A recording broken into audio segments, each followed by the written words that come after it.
അമ്മയും 2 കുട്ടികളുമടക്കം 4 ബന്ദികളുടെ മൃതദേഹങ്ങൾ ഹമാസ് ഇസ്രായേലിന് കൈമാറി.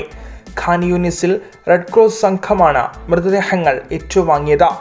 ഷീറി ബീബസ് മക്കളായ ഏരിയൽ, കഫീർ എന്നിവർ ഇസ്രായേലിന്റെ ബോംബാക്രമണത്തിൽ കൊല്ലപ്പെട്ടുവെന്നാണ് ഹമാസ് പറയുന്നത്. ഷീറിയുടെ ഭർത്താവിനെ ഈ മാസം 1-ന് വിട്ടയച്ചിരുന്നു. അമ്മയെയും 2 കുട്ടികളെയും തെക്കൻ ഇസ്രായേലിലെ വീട്ടിൽ നിന്ന് 2023 ഒക്ടോബർ 7-ന് ഹമാസ് സംഘം തട്ടിക്കൊണ്ടുപോകുന്നതിൻ്റെ വീഡിയോ പുറത്തു വന്നിരുന്നു. ഏറ്റവും പ്രായം കുറഞ്ഞ ബന്ദികളായിരുന്നു ഏരിയലും കഫീറും. ബീബസ് കുടുംബത്തിൻ്റെ മോചനം സാധ്യമാക്കണമെന്നാവശ്യപ്പെട്ട ഇസ്രായേലിൽ പല സംഘടനകൾ രംഗത്ത് വന്നിരുന്നു. ഇവർ മരിച്ചെന്ന വിവരം ഇന്നലെയാണ് പുറത്തു വന്നത്.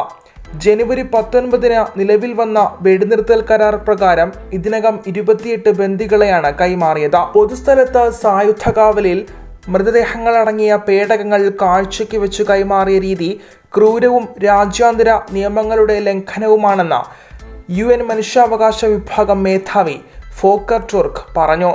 മരിച്ചവരോടുള്ള ആദരം ലംഘനം നടത്തുന്ന വിധമാകരുത് കൈമാറ്റമെന്ന് റെഡ് ക്രോസും പ്രസ്താവിച്ചു.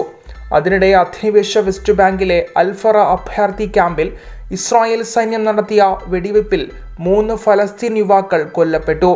വീടുകൾ ഇടിച്ചു നിരത്തുകയും ജലവിതരണ പൈപ്പുകൾ തകർക്കുകയും ചെയ്തതോടെ ക്യാമ്പുകളിൽ നിന്ന് 10,000-ങ്ങളാണ് കഴിഞ്ഞ ദിവസങ്ങളിൽ പലായനം ചെയ്തത്. കരാർ പ്രകാരം ഗസയിലേക്കുള്ള 1.35 ലക്ഷം മൊബൈൽ വീടുകൾ അതിർത്തിയിൽ ഇസ്രായേൽ പിടിച്ചുവച്ചിരിക്കുകയാണെന്ന് ഗസ വൃത്തങ്ങൾ ആരോപിച്ചു. കെട്ടിടാവശിഷ്ടങ്ങൾ നീക്കാൻ ബുൾഡോസർ അടക്കം യന്ത്രങ്ങളും എത്തിയിട്ടില്ല.